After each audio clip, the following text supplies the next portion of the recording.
he imagined a new Grand Central where electric trains would still run through the Park Avenue tunnel. But at 53rd Street, the tracks would separate. The upper level would be for long-distance travel. Trains from Buffalo, Boston, Chicago, St. Louis would enter the new Grand Central on these electrified tracks. Below them, suburban commuters effortlessly would glide into the terminal.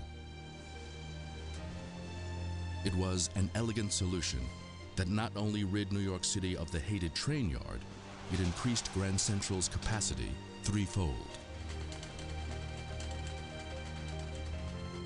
Wilgus certainly sees that it is one big whopping solution to the big problem, which is this train shed. And it may have been glorious in the old days, but it's a nuisance now. So electrifying allows you, plus you have to electrify, it allows you to get rid of the shed, it allows you to cover over the yards, it allows you to, have an underground station. Your waiting shed is tucked away, out of sight, subsurface. Brilliant. Simple, brilliant. Wildly expensive. The initial estimates of Wilgus's plan were staggering. At a time when the total yearly revenue of the New York Central was $80 million, Wilgus projected a cost to complete of $40 million. Within a year, that estimate jumped to 60, then 70 million. And even though the city and the state had mandated the project by banning steam in Manhattan, not a single dollar of public money went into Grand Central's reconstruction. But William Wilgus was undaunted. Rather than scale back and design a lesser Grand Central, he devised a revolutionary way for the railroad to self-finance the entire project. Now, Wilgus recognizes his audience. He realizes he's dealing with businessmen.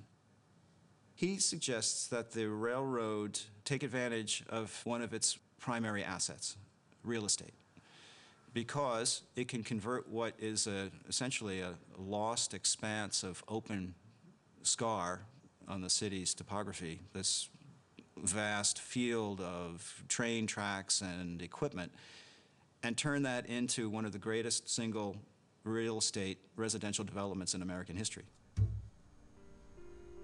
Wilgus called his idea taking wealth from the air. At Grand Central, there was no land to build on, just train yard. But once the tracks were electrified and buried below street level, the space above, the air itself, could now be leased to developers to pay for the entire enterprise.